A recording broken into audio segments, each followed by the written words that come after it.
Hi, I'm Dr Stephen Brookes. I'm a Senior Fellow here at the Alliance Manchester Business School, and I work in the Health Policy Group together with my colleagues. I've been here for 10 years now, but prior to coming to the business school, I'd actually spent more than 30 years as a practitioner in the real world of leadership. So I came to the business school with quite a rich and varied background of leading across a number of different sectors, including, but not just limited to, policing, central government, regional government, but most importantly, working in a collaborative way across a whole range of different public sector organisations. My interests at the business school are very much about collective leadership, which is what I'm here to talk to you about on this particular session.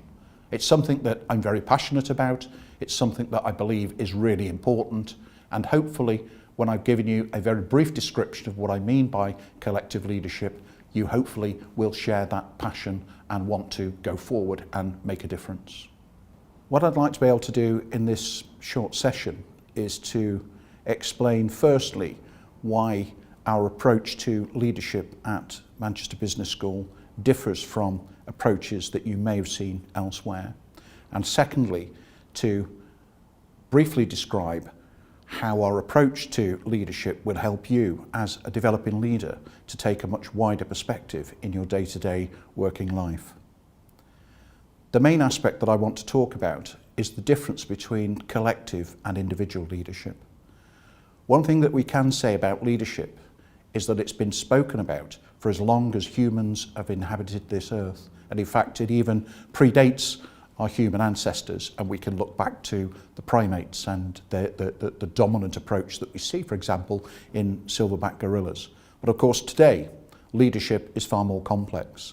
And some of the earliest writing that we can look back to in terms of leadership goes back to 1200 BC, Ramesses II, one of the Egyptian pharaohs, who displayed what was reputedly excellent leadership in defeating an army that was much greater than his own. What we have seen since that time, and certainly over the last 4,000 years, is a lot of talk and writing about leadership, but focused primarily on the individual as the leader, rather than leadership being viewed as the property of a community. And that's really the essential distinction that I want to make, to look at leadership as a collective concept rather than that of an individual. How often, for example, have you come across a leader within your own working environment who's actually driven an agenda purely from their own perspective? Not always in the right direction, and very often in the wrong direction. What we hope to be able to do is to encourage you to lead in a much more selfless way, to look at the common goal that's needed for leadership within your organisation, and particularly within your own sector. So what do we mean by collective leadership? I guess the simple explanation is that it's the property of a community, not of an individual. It's about collaborating rather than competing, and it's about working together rather than working on our own individual agendas. So how do we display collective leadership? Well, first and foremost, it's about having a collective vision, knowing what it is that we all want to achieve for the greater good. It's about leading in the public interest, not leading in the self's interest. Secondly, it's about being focused on outcomes, not outputs. Outcomes, again, that reflect the public value, the public interest. And thirdly, it's about acknowledging that leader can emerge from any point within an organisation or any point within a network. It doesn't need to be leadership that's vested in an individual by virtue of his or her position within the organisation. And some of our greatest leaders have actually emerged from a position where they have no authority. And there are many examples that we'll be talking about during the course of your study. Fourthly, it's about working together, working in partnership. Partnership sounds easy enough to do, but it's actually one of the most difficult challenges that faces a leader. You need to work together, you need to understand each other's values, and you need to understand that working together does actually mean that, not going back to your own organisation and then doing what you or your organisation want to do. Fifthly, Being action-oriented is critical to this. Leadership is about improved practice.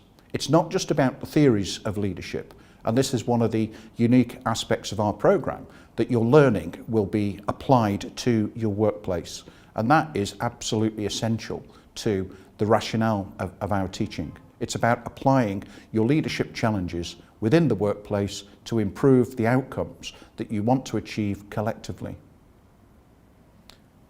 Sixthly, we also need to consider the systems and structures that support an organisation or its networks. And unless we're looking at a natural system such as the universe, all systems are created by humans. And one aspect of that is that systems are thus fallible because humans are fallible. So we need to understand that systems leadership, whilst it's a critical part of the leadership landscape, we need to understand the motivations behind the structures and also the systems that are there to support it. Finally, and certainly not the least important, is the need to build both capacity and capability.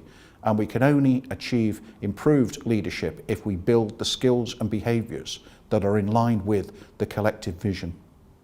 And behaviours, as well as that vision, needs to be very much value-oriented. It needs to understand and recognise the values that we hold both individually, the values that we hold within a team, the values that we hold within an organisation, and not least of which is the values that we hold as a nation. And whatever we do within our workplace, it involves relationships, and relationships are built on values, and it's values that lead to trust. And without trust and legitimacy, leadership is going to be negligible. So that's what we mean by collective leadership. It's not about taking your own individual stance. It's not about being self-motivated for what you want to achieve as a leader. It's about taking your part in the collective vision and ensuring that whatever we do as leaders is going to improve not just leadership practice, but also the value that the public achieve as a result of your efforts and your colleagues' efforts as a leader. So finally, I just want to touch on a key challenge and the key skills. The key challenge over the history of leadership is that there's been far too much management and not enough leadership. And we all know that too much management leads to targets and objectives that don't really reflect what's really important, because the things that are really important are very difficult to measure. So it's about being stronger leaders rather than stronger managers. In terms of the key skills, well, it's about balancing the head and the heart. It's the head and the heart that are critically important in developing the values that good leadership relies upon. And balancing the head and the heart then encourages the hand to do the right things. So if management is about doing things right, leadership is about doing the right things. And if we're able to do the right things in the right way for the right people, then the impact of collective leadership is going to be much stronger than the impact of individual leaders following their own individual and in many cases egocentric agendas. I hope that you enjoy the rest of this course and that you're able to look at the concepts that we describe and, most importantly, take the learning that you achieve from this programme and apply it within your workplace so that the public actually achieve the benefit that they require from your approaches.